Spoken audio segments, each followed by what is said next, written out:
नहमदुहु व नुसल्ली व नुसल्लिमु अला रसूलिहिल करीम अम्मा बाद फ़अऊज़ु बिल्लाहि मिनश शैतानिर रजीम बिस्मिल्लाहिर रहमानिर रहीम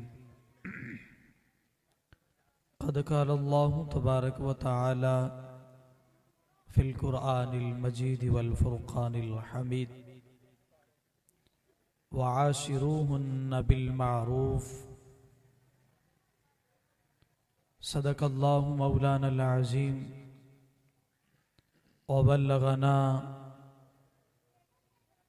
रसूलुहुल करीमुल अमीन व नहनु अला ज़ालिका लमिनश शाहिदीन व शाकिरीन वल्हम्दुलिल्लाहि रब्बिल आलमीन।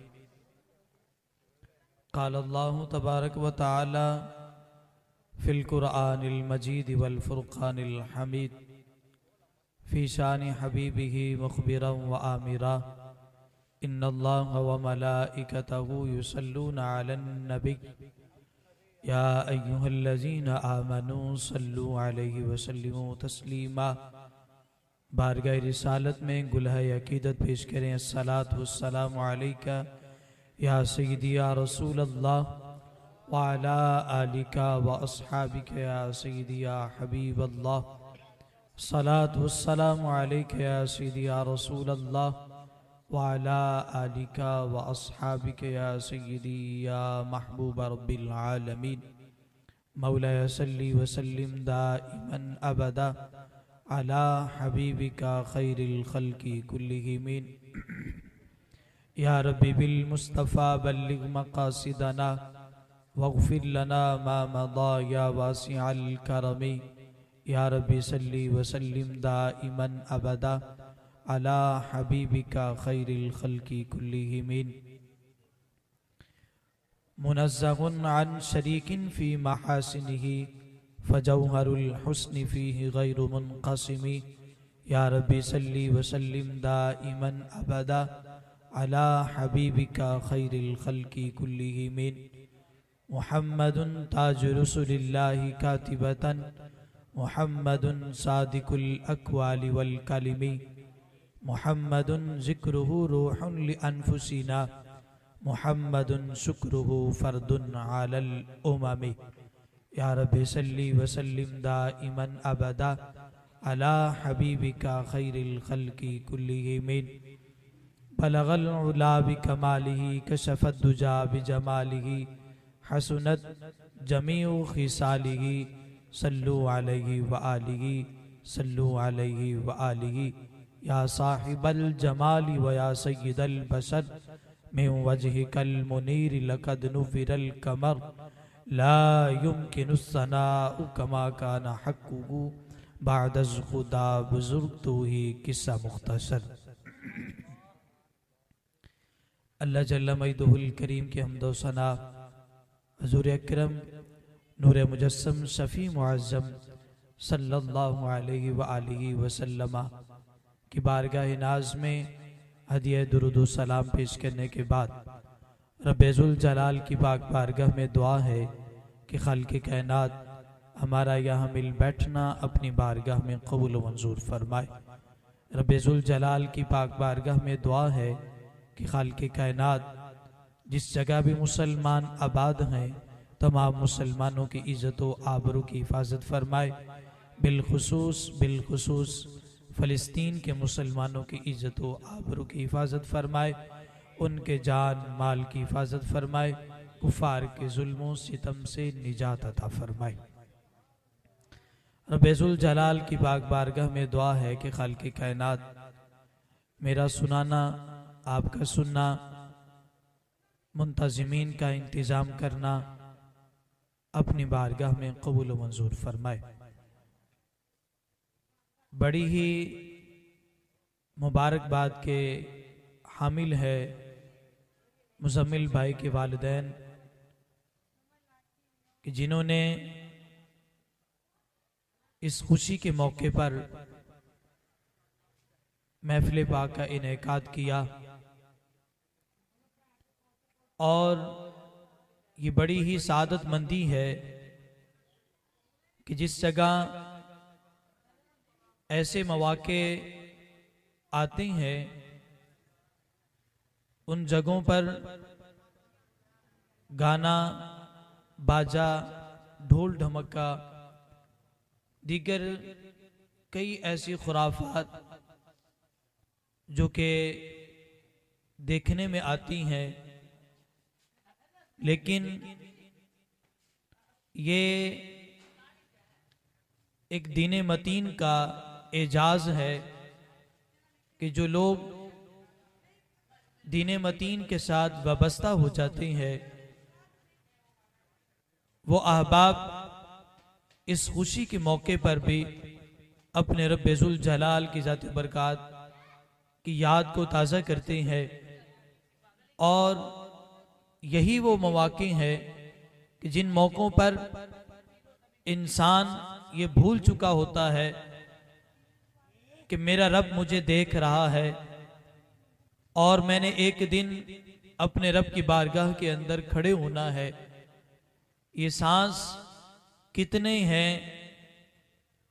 इसके बारे में हम में से किसी शख्स को भी मालूम नहीं है ये सांस हमारे कितने हैं, लेकिन हर सांस पर रब्बुल जलाल की ज़ात बरकात को याद करना और हर सांस पर उसका शुक्र अदा करना, ये रब्बुल जलाल के अता उसके करम और उसके फजल के साथ ही है। आप अहबाब गरम बिस्तर को छोड़कर दीगर सारी मसरूफियात को छोड़कर नबी अलैहिस्सलातु वस्सलाम की ज़ात बरकात और रब्बुल जलाल की ज़ात बरकात की याद के अंदर बैठे हैं। महमूद गज़नवी का नाम आपने सुना हुआ है, बड़ा मशहूर व मारूफ नाम है। महमूद गज़नवी ने घर के कामकाज के लिए एक खादमा रखी। बड़ी तवज्जो के साथ हिकायत को सुनिएगा ताकि हमारा यहाँ बैठना जो है इसकी कदर कीमत कितनी है और रब्बुल जलाल की पाक बारगाह के अंदर यहाँ बैठना ये रब्बुल जलाल की ज़ात बरकात की अता और उसकी इनायत की अलामत है।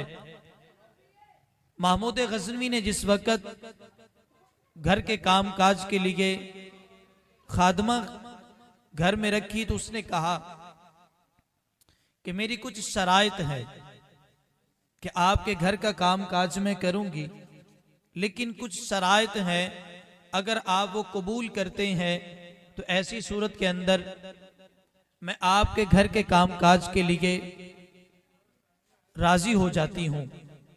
महमूद ने कहा साहब बताओ कि वो कौन से हैं। अब सुनिएगा कि उस खादमा ने कौन सी शराइत बयान की, महमूद के सामने किन बातों को रखा। कहा पहली मेरी शर्त ये है कि जिस वक़्त नमाज का वक्त होगा आपने उस वक़्त मुझे कोई काम नहीं कहना, उस वक़्त मैंने नमाज पढ़नी है। अगर आप मुझे कोई हुक्म देंगे भी तो मैं वो काम नहीं करूंगी, मैं उस वक़्त अपने रब का हुक्म मानूंगी, अपने रब की बारगाह के अंदर सजदा रेज हो जाऊंगी। महमूद ने कहा साहब मुझे कबूल है। दूसरी शर्त उसने ये रखी कि जो कमरा मैं मुख्तस करूंगी उस कमरे की तरफ किसी शख्स का आना जाना ना हो। महमूद ने कहा ठीक है। अब उस खादमा ने एक कमरा जो महमूद के घरों में से सबसे आखिर के अंदर एक कमरा था वो मुख्तस कर लिया, ये कमरा मेरे लिए है। अब मेरी शर्त यह है कि इस कमरे की तरफ कोई शख्स ना आए। महमूद ने कहा ठीक है। आखिरी शर्त उसने ये बयान की का इशा की नमाज के बाद मैं अपने कमरे में चली जाऊंगी, उसके बाद आपने मुझे कोई काम नहीं कहना, कि सारा दिन काम काज करूंगी, इशा का वक़्त होगा, इशा की नमाज पढ़ूंगी और उसके बाद क्या है कि मैं अपने कमरे की तरफ चली जाऊंगी, उसके बाद आपने मुझे कोई काम नहीं कहना। कहा ठीक है, मुझे कबूल है। वक्त चलता गया, घर के काम काज भी हो रहे हैं। खादमा अपनी शराइत के मुताबिक नमाज के वक्त नमाज पढ़ती है, सारे काम काज करती है। एक वक्त गुजरने के बाद महमूद के बातन में ये बात खटक रही थी कि वजह क्या है कि इसने कहा है कि अलहदा कमरा हो, उसकी तरफ कोई शख्स ना आए जाए, और ईशा के बाद आपने मुझे कोई काम नहीं कहना, वजह क्या है। अब महमूद एक दिन मालूम करने के लिए चला गया कि मैं देखूं तो सही कि ये ईशा के बाद क्या करती है, इसके मामूलात के अंदर क्या अमल है। अब एक दिन महमूद जिस वक्त रात का आखिरी पहर है, महमूद उसके कमरे की तरफ चला गया। जिस वक्त उसके कमरे की तरफ गया ना, उसने क्या देखा कि कमरे के से एक छोटा सा सुराग था, उसमें से देखा कि वही खात्मा जो दिन के वक्त महमूद के घर का काम काज करती है, रात का आखिरी पहर है, मुसल्ला बिछाए है, रब की इबादत में मसरूफ है, रब की इबादत के अंदर मसरूफ है। अब जिस वक्त इबादत करने के बाद, नफल पढ़ने के बाद रब की बारगाह में हाथ बुलंद किए, अर्ज की बारी ताला के सारा दिन अपने मालिक का हुक्म मानती हूं और इस वक्त तेरी बारगाह में सजदा रेज हूं। ऐ मेरे मालिक, जितनी तू मुझसे मोहब्बत करता है, जुमला गौर से सुनिएगा, कहा कि जितनी तू मुझसे मोहब्बत करता है उसके सदके मेरे और मेरे आका के गुनाहों को माफ कर दे। जितनी तू मुझसे मोहब्बत करता है उसके सदके मेरे और मेरे आका के गुनाहों को माफ कर दे। महमूद बड़ा परेशान हुआ इस मामले के ऊपर, वापस आ गया। सुबह हुई, कहा खादमा को बुला कर लो। अब खादमा पहुंच आई, उसने कहा कि जी हुजूर हुक्म। तो आपने साहब फरमाया एक बात मुझे बता कि जो रात के आखिरी पहर के अंदर मैंने अपने कानों से सुनी है, कहा वो क्या है। कहा कि रात के वक्त, रात का आखिरी पहर है और तू इबादत के अंदर मसरूफ है, रब की बारगाह में दुआ कर रही है कि ऐ मेरे मालिक, जितनी तू मुझसे मोहब्बत करता है उसके सदके मेरे और मेरे आका के गुनाहों को माफ कर दे। मुझे ये तो बता कि तुझे पता है कि तेरा रब तुझसे मोहब्बत करता है। मैं भी कहता हूं मैं अपने रब से मोहब्बत करता हूं, लेकिन मुझे नहीं पता कि मेरा रब भी मुझसे प्यार करता या नहीं करता, मेरा रब भी मुझसे मोहब्बत करता या नहीं करता। लेकिन तू जुमले ये कह रही थी कि जितनी तू मुझसे मोहब्बत करता है उसके सदके मेरे और मेरे आका के गुनाहों को माफ कर दे। क्या तुझे पता है कि तेरा रब तुझसे मोहब्बत करता है। उसने कहा हाँ मुझे पता है कि मेरा रब मुझसे मोहब्बत करता है। कहा ये तेरा दावा है, तो दावा बगैर दलील के तो नहीं होता ना। कहा मेरा दावा ही मेरी दलील है, मेरा दावा ही मेरी दलील है। कहा वो कैसे। कहा महमूद मुझे बता कि रात के किस पहर के अंदर मेरे कमरे में आया, किस वक्त आया था। उसका रात का आखिरी पहर था। कहा लोग क्या कर रहे थे। कहा लोग सोए हुए थे, लोग सारे सोए हुए थे। कहा मैं किस हालत में थी। कहा तू सजदे की हालत में रब की इबादत कर रही थी। कहा यही मेरा जवाब है। महमूद ने कहा नहीं नहीं मुझे समझ नहीं आई।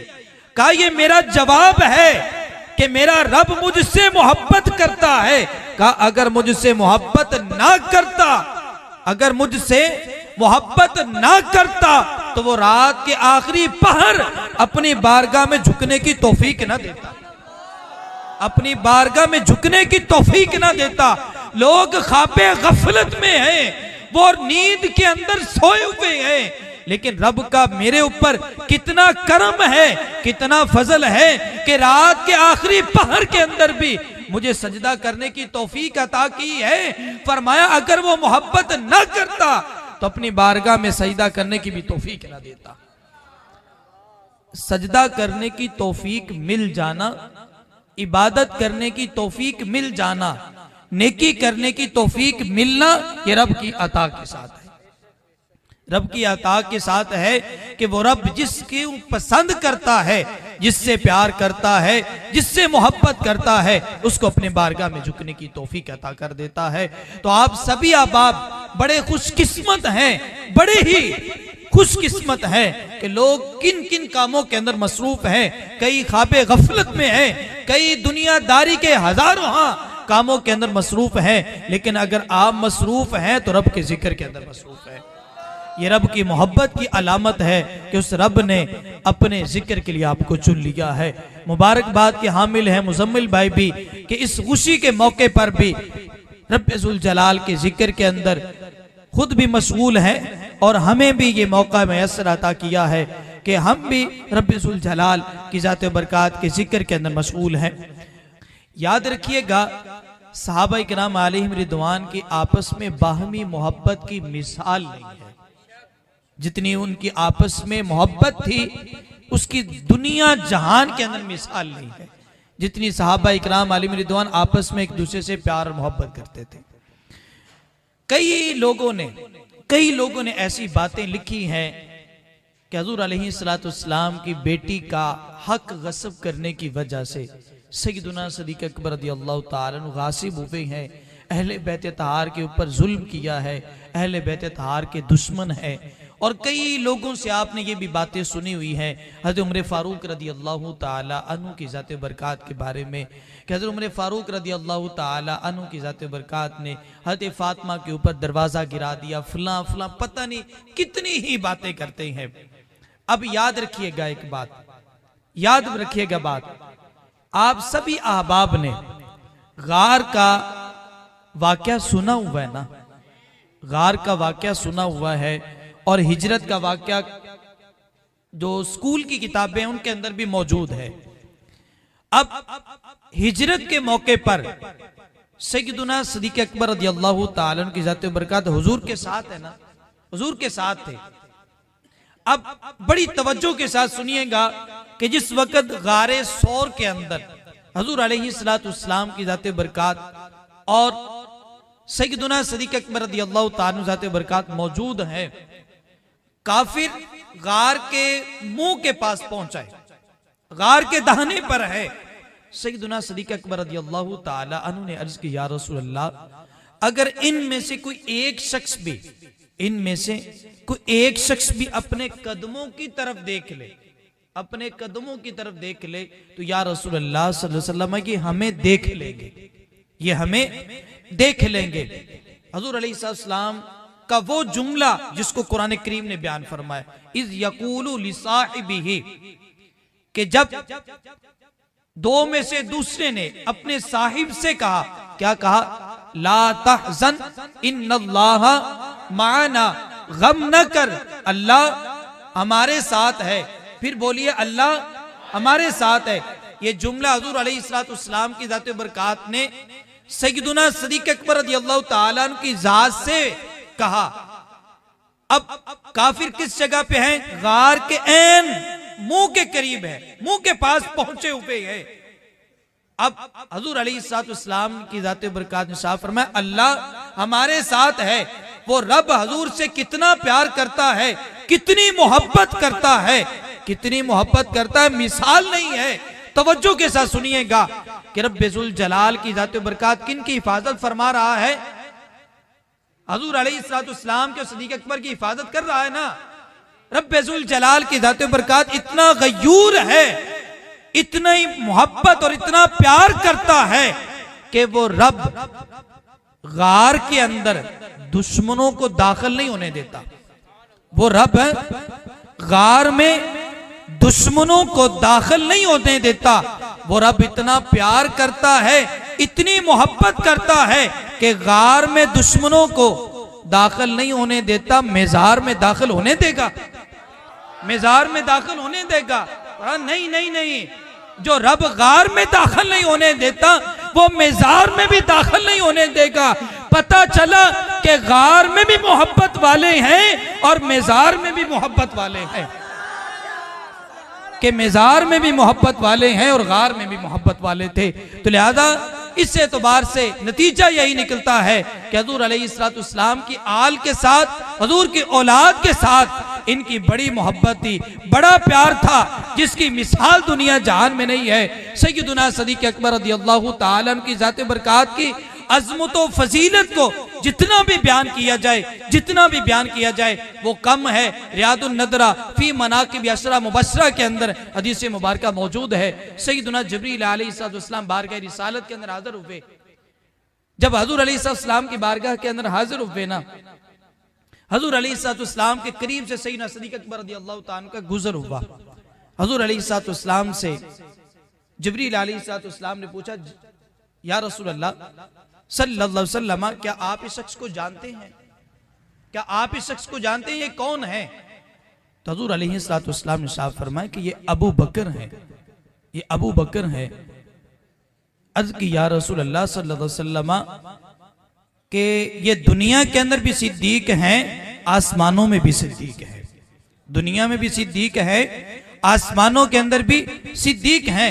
हजूर अलैहिस्सलाम ने साफ फरमाया, जिब्रील क्या तुम भी सदीक अकबर को जानते हो? क्या तुम भी सदीक अकबर को जानते हो? अर्ज की या रसूल अल्लाह सल्लल्लाहु अलैहि वसल्लम बड़ा जानता हूँ, बड़ा जानता हूँ। तो हजूर अलैहिस्सलाम ने साफ फरमाया कि जिब्रील भी सदीक अकबर के औसाफ तो बयान करो, कि तुम मेरे सिद्दीक के औसाफ बयान करो, सुनूंगा मैं, बयान तो करो।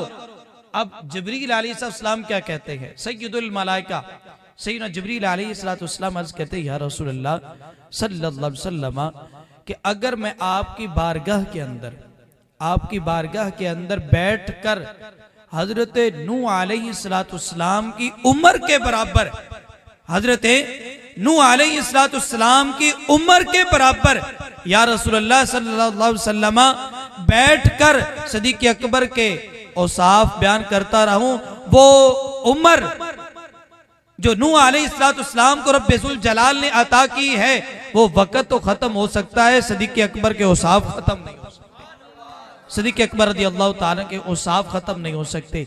इसी तरह ही एक दफा ऐसा हुआ, हज़रत उमर फारूक रज़ियल्लाहु ताला अन्हु की ज़ात बरकात के साथ मुलाकात हुई। हज़रत उमर फारूक रज़ियल्लाहु ताला अन्हु ने कहा, सिद्दीक आपसे एक सौदा करना है, आपसे एक सौदा करना है। सदीक अकबर रज़ियल्लाहु ताला मुस्कुरा पड़े, कहा कि उमर बताओ कौन सा सौदा करना है? कहा कि सौदा ये है, मेरी उम्र की सारी नेकियां ले ले, मेरी जिंदगी की सारियां नेकियां ले ले। उमर फारूक कौन है ये भी तो मालूम होना चाहिए ना, कि उमर फारूक रज़ियल्लाहु ताला अन्हु वो जात हैं कि जिनके बारे में हुजूर ने फरमाया, अगर मेरे बाद कोई नबी आना होता तो उमर फारूक होते। ऐसी शख्सियत के नेकियां हज़रत उमर फारूक रज़ियल्लाहु ताला अन्हु अर्ज करते हैं कि हुजूर मेरी उम्र की सारी नेकियां ले ले, सारी नेकियां ले ले, लेकिन एक गार वाली वो नेकी मुझे दे दे, एक वो गार वाली नेकी जो है वो मुझे दे दे। हज़रत अबू बकर सिद्दीक रज़ियल्लाहु ताला मुस्कुरा पड़े, इरशाद फरमाया कि ए उमर, सौदा तो जाहिर के एतबार से अच्छा है कि एक नेकी के बदले में सारी नेकियां मिल जाए, का जाहिर के एतबार से सौदा तो अच्छा है, लेकिन मुझे महंगा पड़ता है, मुझे महंगा पड़ता है। क्यों? कि सिद्दीक की वो एक ही तो नेकी है जिसके ऊपर सदीक अकबर फख्र करता है कि दुनिया जहान के अंदर कोई ऐसा शख्स नहीं है इसके पास ये नेकी है। कहा कि अगर ये नेकी है तो सिद्दीक के पास ये नेकी है, और यही एक नेकी है कि जिसके ऊपर सिद्दीक को मान है कि कल बरोज़े क़यामत अगर रब की बारगाह के अंदर बख्शिश हो गई तो इसी एक नेकी के सबब बख्शिश होगी, इसी एक नेकी के सबब बख्शिश होगी। सय्यदुना सदीक अकबर रज़ियल्लाहु ताला अन्हु बरकत इस बात को बयान किया। अब हज़रत उमर फारूक और हज़रत अली रज़ियल्लाहु ताला का आपस में प्यार देखिएगा, यह भी हदीस मुबारक रियादुन नदरा फी मनाकिब अशरा मुबशरा के अंदर मौजूद है। हजरत अली रज़ियल्लाहु ताला अन्हु खुद रावी हैं, हज़रत अली खुद बयान करते फरमाते हैं कि जब हज़रत उमर फारूक रज़ियल्लाहु ताला अन्हु ज़माना खिलाफत आया ना, आप फरमाते हैं कि मैं एक दिन फजर की नमाज में लेट हो गया। लेट होने का सबब भी बयान किया, वो मैं जिक्र करता हूं। आप फरमाते हैं कि मेरी आंख लेट खुली तो मामला ये हुआ कि मैं जल्दी जल्दी मस्जिद की तरफ गया, लेकिन आंख लेट खुलने की वजह यह थी कि रात को दीदार मुस्तफ़ा हुआ था। ख्वाब की हालत में हजूर अलैहिस्सलाम तशरीफ लाए, मस्जिद नबवी है, हजूर अलैहिस्सलाम की ज़ात बरकात ने फजर की नमाज पढ़ाई है।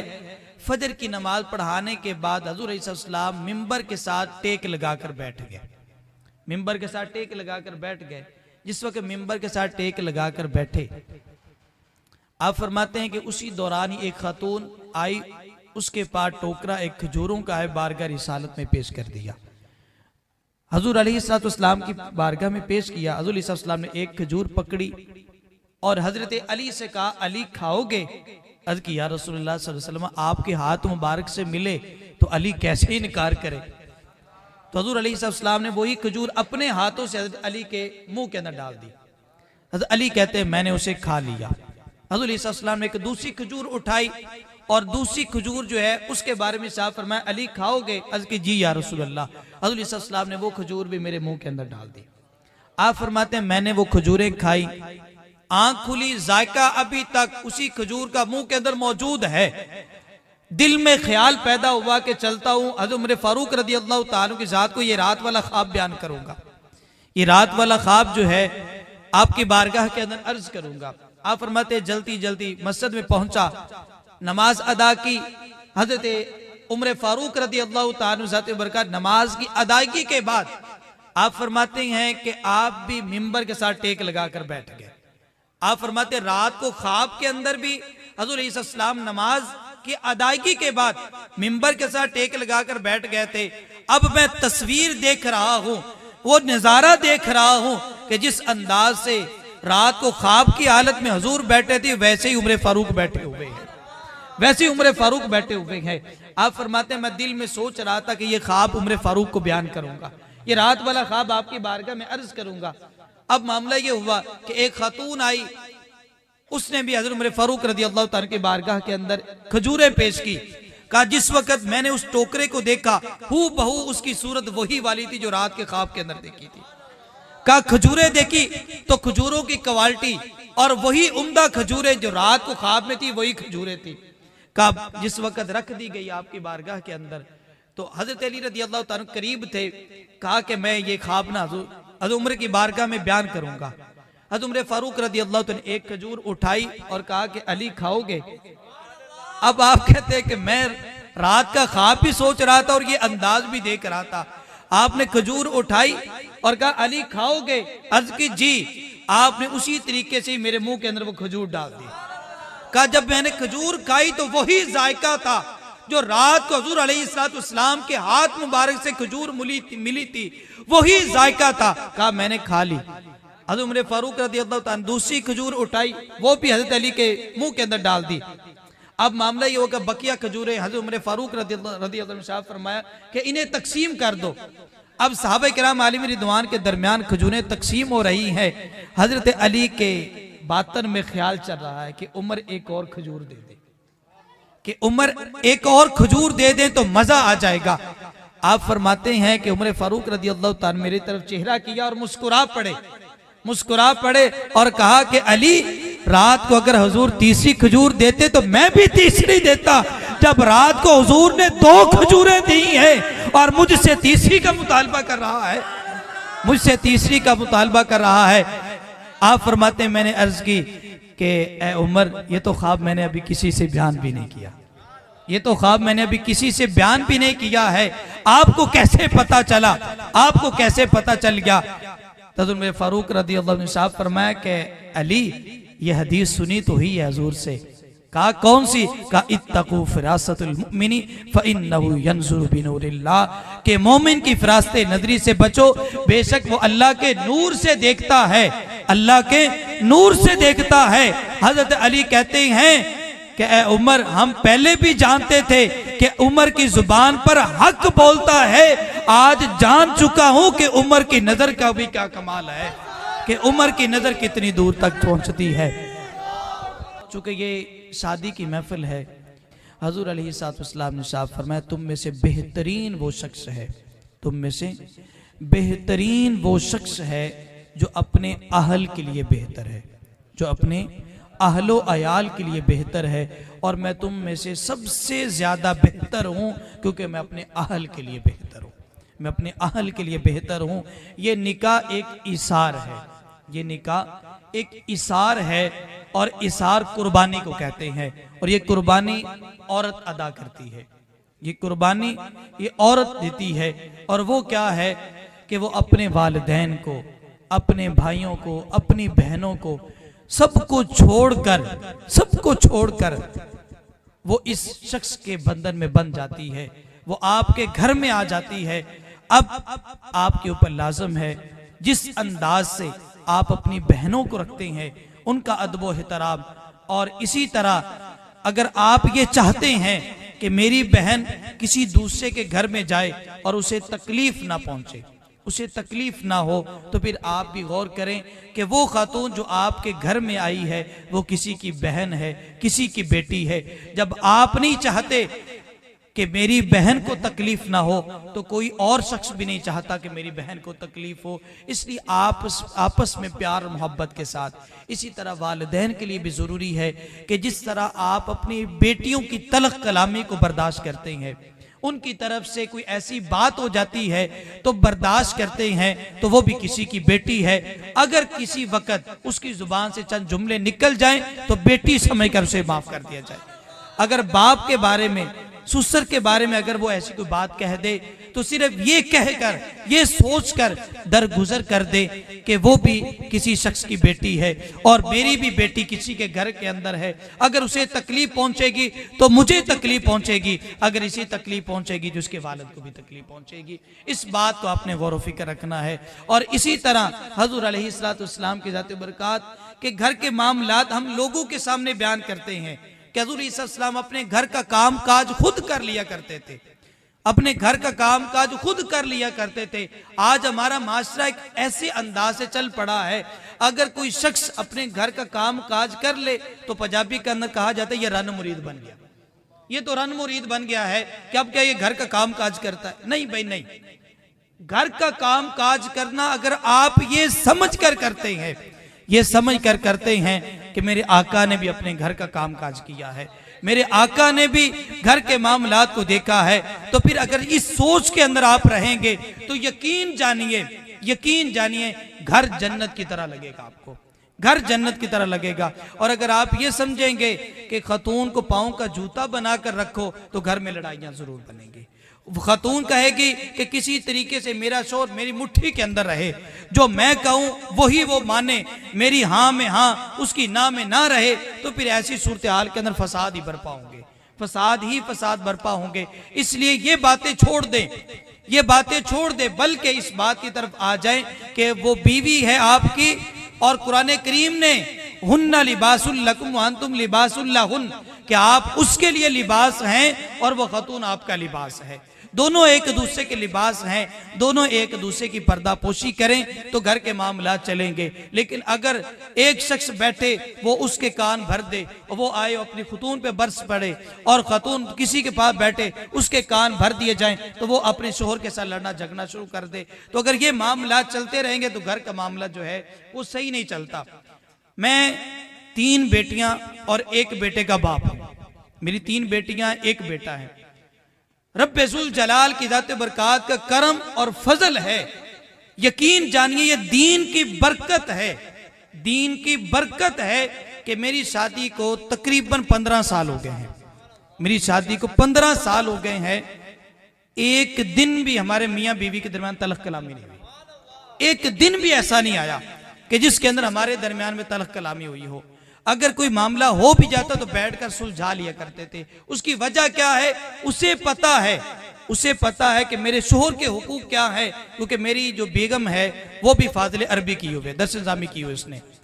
अब उसे पता है मेरे शोहर के हुकूक क्या है, मुझे पता है कि मेरा दीन मुझे अपनी बीवी के मुतालिक क्या अहकामात देता है, उसके मुतालिक क्या अहकामात है। तो जितने दीन के साथ आप वाबस्ता हो जाएंगे, घरों की लड़ाइयाँ झगड़े सारे खत्म हो जाएंगे, ये यकीन जानिए। और इसी तरह घर के अंदर बाद दफा कोई तलक कलामी हो जाए, कोई लड़ाई झगड़ा हो जाए, तो हमारा ज़हन फौरी इस बात की तरफ चला जाता है किसी ने तवीज़ात डाल दी है, किसी ने जादू टोना करवा दिया है लिहाजा हमारे घर में झगड़े हो रहे हैं। ऐसा नहीं भाई, ऐसा कुछ भी नहीं है, ऐसा कुछ भी नहीं है। सूरह यूनुस की आखिरी आयत बय्यनात को बगौर पढ़े। कुरान करीम निसाब फरमाता है कि अगर मैं अपने बंदे को कोई तकलीफ पहुंचाऊं तो उसे कोई दूर करने वाला नहीं है, और अगर मैं अपने बंदे को कोई खुशी या कोई नेमत अता कर दूं तो कोई रोकने वाला नहीं है, कोई रोकने वाला नहीं है। तो जो भी मामला है वो मिन जान बिल्ला है, अल्लाह की जात की जानब से है। तो घर के अंदर मामलात को बड़े आसान अंदाज से सोचिए। और बाकी ये होना कि तवीज़ात का उसका असर जरूर है, असर हो जाता है, लेकिन इसका हरगिज़ ये मतलब नहीं है कि हम रब की जात की तरफ तवज्जो हटाकर इनकी तरफ तवज्जो कर ले। और कुरान करीम साहब फरमाता है वमा हुम बिदारिना बिही मिन अहदिन इल्ला बिइज़्निल्लाह, कि इन तवीज़ात के जरिए कोई बंदा किसी का नुकसान नहीं पहुंचा सकता सिवाय रब के इज़्न के साथ, रब्बे ज़ुल जलाल के इज़्न के साथ ही। और इसी तरह ये है, माओ बहनें अगर मेरी गुफ्तगू सुन रही हैं तो सुनन अबू दाऊद शरीफ के अंदर हदीस मुबारका मौजूद है। हज़रत ईसा अलैहिस्सलाम की बारगाह के अंदर एक खातून आई, उसने अपना पैगाम दिया। अर्ज़ की या रसूलल्लाह सल्लल्लाहु अलैहि वसल्लम कि मेरा शोहर एक गज़वे में गया हुआ है, एक गज़वे में गया है या रसूलल्लाह, उसने मुझे हुक्म दिया है कि मेरी इजाजत के बगैर घर से बाहर नहीं निकलना, मेरी इजाजत के बगैर घर से बाहर नहीं निकलना। या रसूलल्लाह सल्लल्लाहु अलैहि वसल्लम कि मेरे वालिदैन बीमार हैं, क्या मैं उनकी इयादत के लिए जा सकती हूँ? अब देखिएगा घर कितना दूर है, पहाड़ के ऊपर उस खातून का घर है, पहाड़ की नीचे वाली जो जानब है वहां उसके वालिदैन का घर है। हज़रत ईसा अलैहि सलाम फरमाया अपने शोहर की इताअत कर, अपने शोहर की इताअत कर। अब उसके बाद क्या हुआ, उससे फिर दोबारा पैगाम पहुंचा या रसूलुल्लाह सल्लल्लाहु अलैहि वसल्लम कि अब मेरे वालिदैन करीब अज मर्ग हैं, या रसूलुल्लाह सल्लल्लाहु अलैहि वसल्लम कि मेरे वालिद मोहतरम इंतहा ज्यादा अलील हो चुके हैं। या रसूलुल्लाह क्या इस हालत के अंदर मैं अपने वालिद की इयादत के लिए जा सकती हूँ? तो हज़रत ईसा अलैहि सलाम फरमाया अपने शोहर की इताअत कर, अपने शोहर की इताअत कर। उसके वालिद का इंतकाल हो गया। हजूर की बारगाह में पैगाम पहुंचा या रसूलल्लाह मेरे शोहर का ये हुक्म था कि मेरी इजाजत के बगैर घर से बाहर नहीं निकलना। या रसूलल्लाह सल्लल्लाहु अलैहि वसल्लम मेरे वालिद साहब इंतकाल कर गए हैं, या रसूलल्लाह का आखिरी दीदार के लिए जा सकती हूँ? हजूर ने फरमाया अपने शोहर की इताअत कर, अपने शोहर की इताअत कर। अब उसके बाद तदफीन हो गई। तदफीन के बाद भी हजूर की बारगाह में पैगाम पहुंचा या रसूलल्लाह सल्लल्लाहु अलैहि वसल्लम क्या एक दफा अपने वालिद की कब्र पर जा सकती हूं? हजूर सल्लल्लाहु अलैहि वसल्लम फरमाया अपने शोहर की इताअत कर।